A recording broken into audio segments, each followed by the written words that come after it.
sudah mempelajari tentang candi-candi. Sekarang kita lanjut lagi ya di pelajaran 8 ini, pelajaran kita terakhir ya di kelas 4. Kita masih tentang candi juga.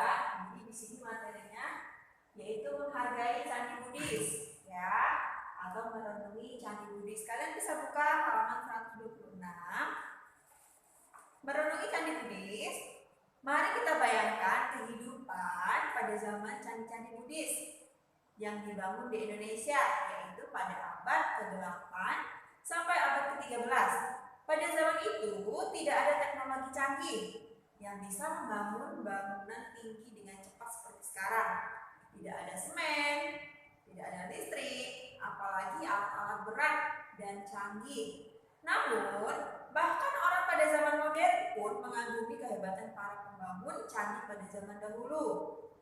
Padahal, pada zaman itu, para pembangun candi adalah para petani, para pengrajin, bukan dari para insinyur ya, yang emang benar-benar memahami pengetahuan yang canggih. Bangunan candi yang terdiri dari ribuan batu, benar pun tetap kokoh berdiri sampai ratusan tahun ya, meski tidak menggunakan sistem atau teknologi canggih ya. Jadi sangat luar biasa sekali ya pada zaman dahulu itu yang membangun candi itu bukan insinyur ya, yang modern ya seperti sekarang ya, bahkan para petani, kemudian pengrajin ya, pedagang, semua ikut membangun candi ya pada zaman itu, dan hanya menggunakan batu-batu saja ditumpuk-tumpuk ya, tapi tetap kokoh sampai sekarang ya. Itu ya hebatnya ya bangunan candi yang sampai saat ini masih tetap kokoh berdiri ya di bumi Nusantara ini. Nah, candi Buddhis terbesar di Indonesia adalah Candi Borobudur, dibangun selama 75 tahun dengan mengerahkan ribuan rakyat maupun pengrajin. Ini seperti kita membangun sebuah rumah yang sangat besar, mulai dari kakek kita sampai cucunya, dan baru selesai. Sungguh tekun dan luar biasa ketekunan, kesabaran, dan kerja keras para pendiri candi. Nah, jadi contohnya ya, seperti Candi Borobudur ya, ini dibangunnya selama 75 tahun. Coba bayangkan ya. Nah, di sini misalnya dari kakek kita ya sampai ke cucu-cucunya, misalkan itu kan baru selesai ya 75 tahun ya. Wah, lama sekali ya 75 tahun itu. Mereka dengan sukarela menguruk tanah, mengangkut ratusan ribu blok batu yang beratnya ratusan kilogram, memahat dan mengukir relief. Mereka juga membangun banyak wihara dan stupa di sekitar kompleks candi. Dapat dibayangkan betapa bangga dan sukacitanya mereka saat mereka merampungkan candi demi candinya dan dapat melakukan puja di sana.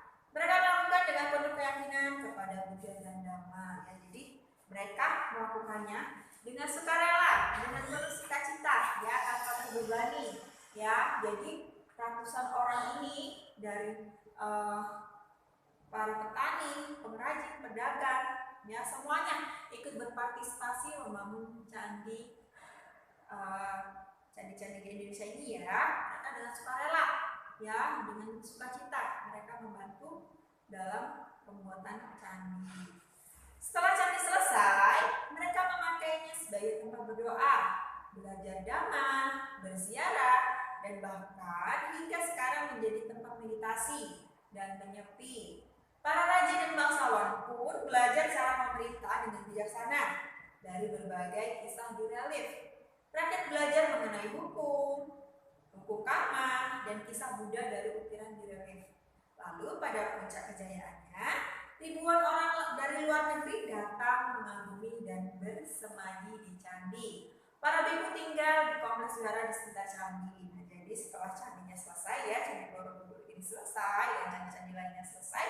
Nah, mereka menggunakannya candi itu sebagai tempat untuk berdoa ya pada zaman dulu ya. Tempat berdoa, kemudian belajar dhamma, kemudian tempat berziarah, dan bahkan sampai saat ini ya bisa menjadi tempat meditasi dan menyepi ya. Jadi biasanya kalau hari-hari besar ya seperti Waisak, itu biasanya sering sekali diadakan puja bakti ya di Candi Borobudur ya, biasanya ya Candi Mendut ya, mesti setiap tahun ya mesti selalu diadakan puja bakti Wesak di Candi Borobudur. Leluhur kita tidak membangun candi untuk kemegahan saja. Candi Buddhis dibangun dengan makna tertentu. Candi digunakan sebagai tempat untuk puja, untuk merenungi dhamma dan bermeditasi. Candi digunakan untuk mendekatkan manusia dengan dhamma. Dengan demikian manusia akan menjadi lebih baik setelah mengunjungi candi. Ya, jadi pada zaman dulu ya leluhur kita ini membangun candi ini bukan untuk kemegahan ya, bukan untuk pamer saja ya. Nah, tapi candi Buddhis ini dibangun yaitu sebagai tempat ya untuk puja bakti, yang melaksanakan puja, kemudian untuk bermeditasi, itu sebenarnya tujuannya ya. Akibat bencana alam, peperangan dan perubahan zaman, banyak candi yang terkubur dalam tanah. Namun cerita turun-temurun menganggap tempat candi ini sebagai tempat keramat sehingga dijaga dan bebas dari perilaku tidak pantas. Ya, jadi pada zaman dahulu ya, pada kerajaan sebelum candi ini berdiri kokoh ya, tapi setelah ada bencana alam, kemudian perangan dan perubahan zaman, akhirnya candi-candi itu terkubur oleh tanah ya. Nah, kemudian dipugar lagi ya candinya, karena setelah ditemukan oleh pemerintah Hindia Belanda, jadi didirikan lagi ya, dibersihkan lagi, dirapikan lagi sehingga candi sekarang ini bisa kokoh sampai sekarang ini. Nah, dan cerita turun-temurun ya pada waktu itu menganggap bahwa tempat candi ini sebagai tempat keramat ya, katanya ya, nah, sehingga dijaga dan bebas dari perilaku tidak pantas ya. Jadi kalau sudah bertahun-tahun ya, berabad-abad, nah, berarti agak keramat ya tempatnya ya. Jadi kalau misalkan berkunjung ke candi-candi Buddhis ya, atau bahkan candi-candi manapun juga, ya kita harus bisa menjaga sopan santun kita, perilaku kita ya, karena tempatnya keramat ya, bisa diartikan sebagai tempat keramat ya, seperti candi-candi ya. Jadi kita harus bisa menjaga diri kita ya jika berada di candi, perilaku kita, ucapan kita ya, perbuatan kita harus dijaga ya, tidak boleh sembarangan, tidak boleh melakukan perilaku yang tidak pantas ketika berada di candi. Lalu pada zaman kemerdekaan, pemerintah Hindia Belanda dan Inggris mengirimkan tim arkeologi untuk menggali kembali candi ini. Mereka harus menyingkirkan tanaman dan bangunan di atasnya, menguruk tanah dengan hati-hati, lalu memugar candi yang rusak, mencari dan mengusut bagian candi yang hilang atau dicuri. Pekerjaan ini sungguh tidak mudah dan menelan biaya yang mahal sekali. Nah, jadi pada zaman kemerdekaan ya, pemerintah Hindia Belanda ini dan Inggris ini mengirimkan tim arkeologi untuk menggali kembali candi-candi yang terkubur oleh tanah ya, dan ini membutuhkan waktu yang lama juga ya, karena mereka juga sangat berhati-hati ya untuk memugar candi Borobudur ini ya. Di sini dituliskan Candi Borobudur ini karena ada sebagian yang sudah rusak ya, kemudian candinya banyak yang hilang ya karena dicuri oleh orang ya, seperti itu ya. Nah, jadi sangat berhati-hati sekali. Jadi membutuhkan waktu yang lama dan menelan biaya yang banyak pada waktu itu ya, pada saat pemugaran Candi Borobudur. Bisa dilihat di sini di gambar halaman 127. Ini adalah pada zaman itu ya, Candi Borobudur ya, masih seperti ini bentuknya ya. Kemudian karena kecintaan mereka kepada kebudayaan kuno dan semangat mereka untuk mencari pengetahuan, mereka akhirnya selesai memugar sebagian candi. Setelah candi dipugar, timbul pertanyaan, apakah mengenai candi-candi ini? Dan para ahli pun mendedikasikan hidup mereka mencocokkan gambar dan pola pada bangunan candi dengan berbagai kitab. Riset mereka pun selama bertahun-tahun yang membuat kita saat ini mengetahui kekayaan dan keunggulan cerita dalam candi ini. Dan pada zaman modern, banyak situs candi dan peninggalan kuno ini dipugar dengan memakan biaya jutaan dolar dan ditetapkan sebagai situs warisan dunia oleh UNESCO ya. Jadi candi ini sudah ditetapkan ya, Candi Borobudur sebagai situs warisan ya dunia ya. Jadi sudah mendunia ya Candi Borobudur ini ya.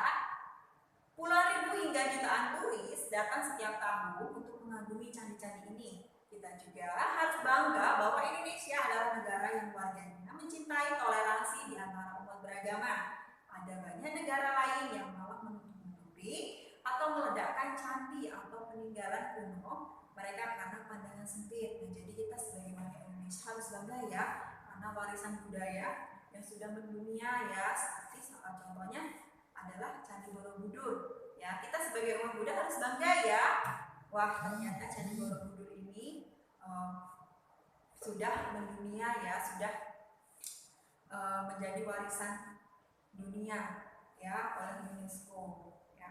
Saat kita membayangkan perjuangan tak terhitung banyaknya orang dan biaya untuk membangun dan melestarikan ini, kita seharusnya bersyukur dan bertekad menjaga kelestarian candi dan budaya. Jadi setelah kita baca-baca ya, kita pahami dari cerita ini, jadi kita harus merasa bersyukur ya dan bangga ya, dan harus bisa menjaga kelestarian candi dan budaya kita.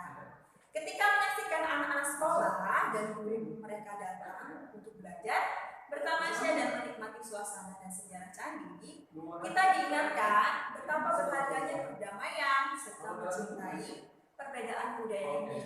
Candi ini menjadi simbol kerukunan, persatuan, dan sifat-sifat kebajikan lainnya. Ya, jadi kita harus menjaga ya dan melestarikan candi-candi di Indonesia. Ya, apabila nanti kita berkunjung ke candi-candi Buddhis ya yang ada di Indonesia, kita harus bisa menjaga kelestarian candi-candi itu.